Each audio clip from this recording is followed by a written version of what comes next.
সালামু আলাইকুম। ঈদ মুবারক। দেশে বিদেশে যে যেখান থেকে আমার এই ভিডিও দেখছেন প্রত্যেককে জানাই পবিত্র ঈদ উল আজহার শুভেচ্ছা। আর এই কুরবানি প্রত্যেকের জন্য ভয়ানক শান্তি এবং কল্যাণ, এবং বিশ্বজুড়ে যে অশান্তির অগ্রদূত ডোনাল্ড ট্রাম্প, তাকেও যেন আল্লাহ পাক কোনো না কোনোভাবে আসলে এই কুরবানির খাতায় একটা নামটা নিয়ে নেয়। কারণ যেইভাবে পরিস্থিতি বিগড়াচ্ছে পুরো মধ্যপ্রাচ্য জুড়ে, ঠিক ঈদের এই সময়টাতে আবারও আর একটা অস্থিতিশীল পরিবেশ তৈরি করতে যাচ্ছে মার্কিন যুক্তরাষ্ট্র।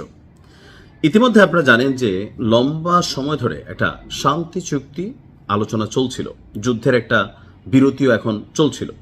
ঠিক ঈদের 2 দিন আগে ইরানের উপর আজকে যে হামলা আবারও মার্কিন যুক্তরাষ্ট্র চালালো, আর এর রেজাল্ট হিসাবে ইরান যেটা ঘটাবে সেটার পর মুসলিম কমিউনিটি, আরব দেশগুলো ইরানের উপর ক্ষিপ্ত হবে। কেন হবে?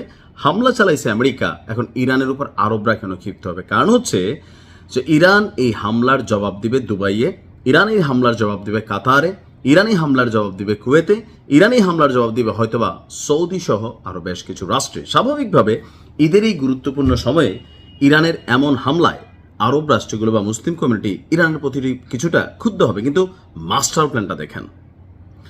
আজকে এই শান্তি চুক্তি আলোচনার মধ্যেও মার্কিন সামরিক বাহিনী ক্ষেপণাস্ত্র এবং ড্রোন হামলা চালিয়েছে, যুদ্ধ বিমান হামলা চালিয়েছে। মার্কিন সামরিক বাহিনীর দাবি যে ইরানের যে ক্ষেপণাস্ত্র ঘাঁটিগুলো আছে সেগুলোতে, এবং মাইন পেতে রাখার চেষ্টা করা যে নৌযানগুলো, অর্থাৎ আমি একটা নিউজ দিয়েছিলাম যে সমুদ্রের মধ্যে এক ধরনের ডলফিন ব্যবহার করছে ইরান। কিছু ড্রোন আছে, সামুদ্রিক ড্রোন, যেগুলো আপনার বড় যুদ্ধ জাহাজ অথবা ফ্রিগেট অথবা বিমানবাহী রণতরী এই ধরনের জাহাজগুলোকে বাধা দেওয়ার জন্য সমুদ্রের গভীরে বা মাঝ বরাবর বা অনেক সময় ফ্লোটিং লেভেলেও, অর্থাৎ পানি লেভেলেও এক ধরনের মাইন পাতা হয়। তো মার্কিন যুক্তরাষ্ট্রের দাবি যে ইরানের ক্ষেপণাস্ত্র ঘাঁটিগুলো, যেগুলো আপনার কি বলা হয় যে ধরেন এই সামরিক যে যুদ্ধ জাহাজগুলো আছে আমেরিকার বিভিন্ন জায়গায়, সেগুলোকে হামলার মানে টার্গেট করে। এর পাশাপাশি আপনার যেই ড্রোনগুলা অথবা বিভিন্ন ধরনের মাইন যেগুলো সামুদ্রিকভাবে কানেক্টেড, সেগুলো থেকে বিদেশগামী জাহাজ, বাণিজ্যিক জাহাজ, মার্কিন যুক্তরাষ্ট্রের যুদ্ধ জাহাজ, এগুলোকে রক্ষা করার জন্য তারা বাধ্য হয়ে সেলফ ডিফেন্সে অর্থাৎ আত্মরক্ষার্থে তারা এই অভিযান চালিয়েছে। এখন ইরান কি করছে যে এই অভিযানের দরকার কোনো কিছুই না, দরকার হচ্ছে এখন ইরানের একটা গুতা দিবে, আর এই গুতার পরে ইরান স্বাভাবিকভাবে, ইরান তো আর মার্কিন যুক্তরাষ্ট্রের বিরুদ্ধে হামলা চালায় না, চালায় কোন রাষ্ট্রগুলোতে? ওই রাষ্ট্রগুলো, আরব রাষ্ট্রগুলো যারা মার্কিন যুক্তরাষ্ট্রের সামরিক ঘাঁটিগুলো তাদের দেশে করে রাখছে, বিমান ঘাঁটি। তারপর হচ্ছে যেমন ধরেন বাহরাইনও ইরান হামলা চালায়। কেন? বাহরাইনে মার্কিন যুক্তরাষ্ট্রের 6ষ্ঠ নৌবহর, বিশাল আয়োজন বাহরাইনে। তো ইরান করে কি? এগুলো তো আমেরিকারই জিনিস, ইরান এগুলোর মধ্যে টাচ করে। তো টাচ করতে গেলে কি হবে? এখন একটা ঈদের সময় মার্কিন যুক্তরাষ্ট্র কি মাস্টার প্ল্যান করে দেখেন এই খেলাটা খেলছে। ইরান বলছে যে আপনার আলোচনায় কিছুটা অগ্রগতি হলেও এই ধরনের অ্যাক্টিভিটিজের জন্য চুক্তি হওয়ার কোনো সম্ভাবনা নেই। মার্কিন সামরিক বাহিনী দক্ষিণ ইরানে নতুন করে আজকে হামলা চালালো।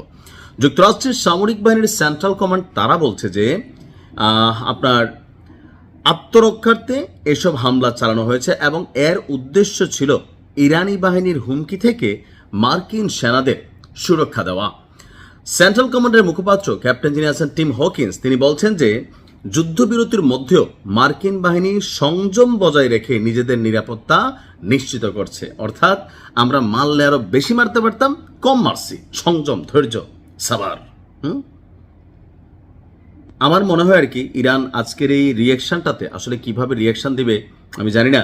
তবে আরব দেশগুলোতে এই মুহূর্তে কোনো ধরনের অভিযান চালালে স্বাভাবিক লেভেলে মানুষের কাছে ইরানের প্রতি একটা নেগেটিভিটি তৈরি হবে।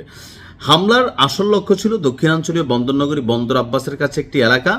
ওই এলাকায় ইরানের একটি নৌঘাঁটি রয়েছে এবং তা হরমুজ প্রণালীকে কন্ট্রোল করে। আর আমেরিকার টার্গেট কি? যে হরমুজ প্রণালীতে যা যা ঘটনা আছে বা ইরান যেভাবে টার্গেট করে রাখছে বা কন্ট্রোলিং করছে, কন্ট্রোলিংয়ের যেই খুঁটিগুলা এগুলোকে ঘুরাই দেওয়া।